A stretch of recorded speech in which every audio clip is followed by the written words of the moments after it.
Russia. This country has immense resource wealth, a large population and enormous potential, but it still has one of the most pathetic economies in the world. Wondering why? You see, the country has squandered every opportunity to become one of the wealthiest nations in the world. In fact, the size of Russia's economy has been compared to American states like Texas and Florida. But even that comparison is misleading because the economy of Texas is way better than Russia's in almost every other metric. Getting it? Now, what exactly is happening here? Well, join us in today's episode. Let's go back to the end of 1991, shall we? You see, this was the time when the Soviet Union was officially dissolved, leaving a power vacuum. Boris Yeltsin, a former high-ranking Soviet politician, became the ruler of the new Russian Federation, and the rest of the world was scared. This was the most dramatic shift of power in world history, ignoring the humanitarian crisis of millions of people not sure where they would go. But the situation was not hopeless.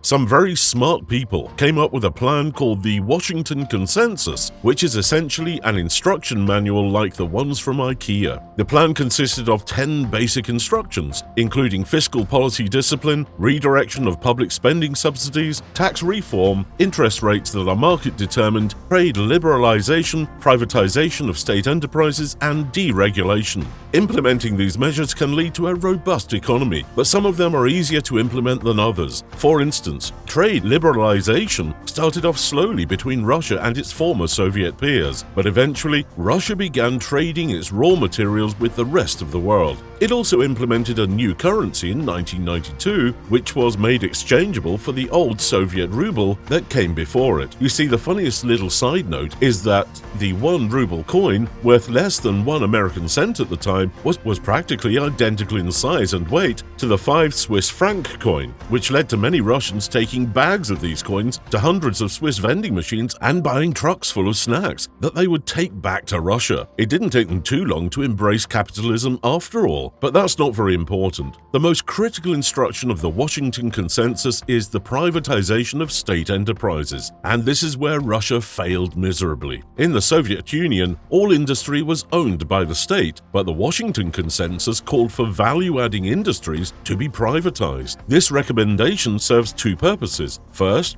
it establishes a free market, and second, it can make the country a ton of money in a very short space of time. But this did not play out well in Russia. In fact, Russia's GDP more than halved during the decade following the fall of the Soviet Union. The biggest reason for this was the botched privatization of the nation's industries. The biggest reason for this: you can't reform your economy on the foundation of capitalism if all of the biggest industries in the nation are controlled by the state. Now, it's all because after the collapse of the Soviet Union, Russia had to find a way to raise capital and become a successful nation.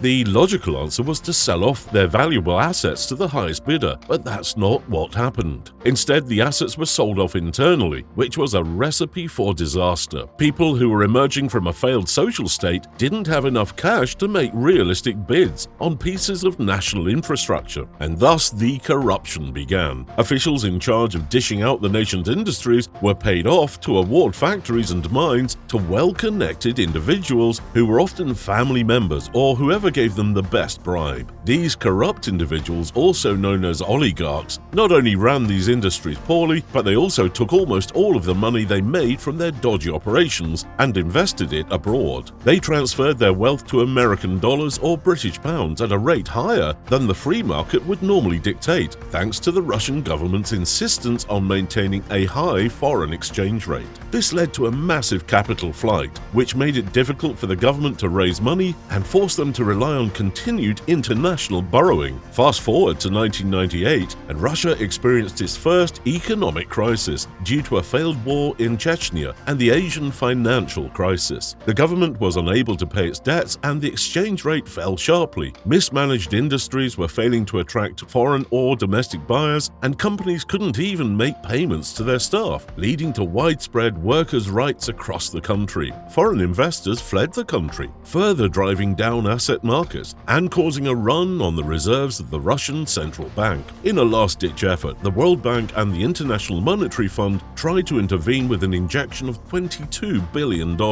These institutions were happy to provide support, not only because that was their core function, but also because nobody wanted this financial turmoil to push Russia back towards Soviet-style socialism. As soon as $5 billion was injected into the economy, it was stolen by some connected officials. I mean, come on, could you be any more obvious? This decline led to a disappointing decade, but somehow served as a springboard for the Russian turnaround. One reason for the turnaround was that Russia didn't have much further to fall. The currency lost 80% of its value overnight, which was terrible for the economy, but allowed for debts and unpaid wages to be paid back with relative ease. It's like being excited about finding a penny on the street when you're broke. But wait, there's more. Russia was also lucky enough to benefit from the steady increase in oil prices over the following decade. And who could forget Vladimir Putin? He became the president and did some reforms that helped the economy. But his first order of business was to ensure that corruption charges against the outgoing president and his relatives would not be pursued. Yeah, no corruption here, guys. Despite continued corruption, Russia did well for itself over the next decade. Large industries became increasingly consolidated, allowing them to compete with their larger international rivals.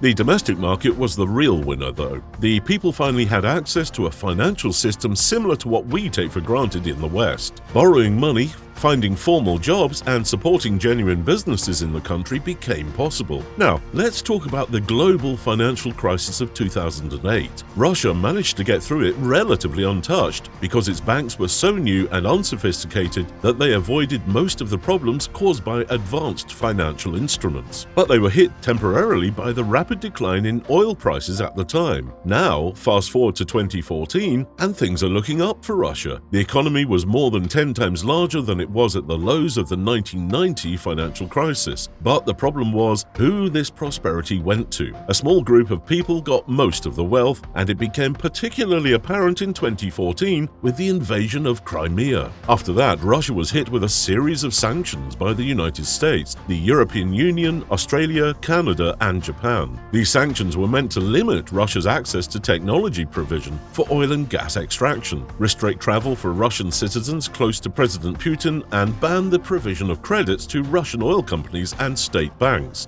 But in reality, these sanctions weren't particularly harsh and were rolled back pretty quickly after the fact. Why? Well, because Russia was more or less ready for them. You see, decades of selling oil and gas internationally meant that Russia had huge foreign currency reserves. They were able to stockpile the world reserve currency, American dollars, to keep on hand for a rainy day, and that's exactly what they did. Of course, the country did have to dip into these reserves a little, and the value of the ruble did drop in international markets. But in many ways, this devaluation was a good thing for export businesses in Russia, as a devalued domestic currency made them more competitive in international markets. But this period was not great for the average Russian. Supplies of everything from food to medicine were restricted to what could be produced locally, and the economy shrunk. And let's not forget about the inequality. Russia is potentially the most unequal country in the world. The Gini coefficient, which measures wealth inequality on a scale of 0 to 1, ranks Russia at 37.5.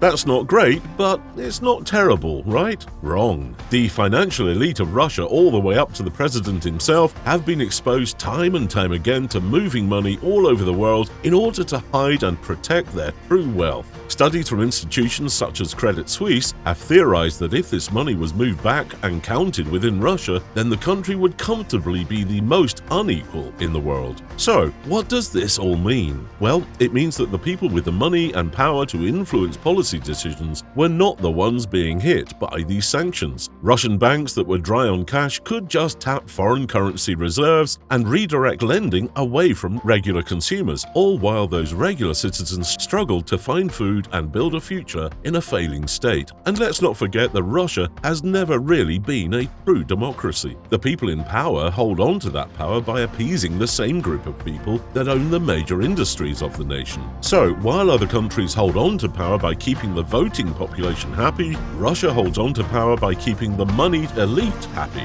It's a pretty bleak picture, at least maybe for a few more years, but for now, we can safely say that the economy of Russia is rather pathetic. Their GDP currently stands at 1.48 trillion US dollars, but that number will likely fall dramatically in the coming years as sanctions and war hit their economy's bottom line. Anyway, guys, this is what the Russian economy looks like from the inside. Now, what do you guys think? Are they in for some developments, or are they going to stay the same? Do drop your views in the comments section below. We'll meet again in another episode. Until then, stay tuned.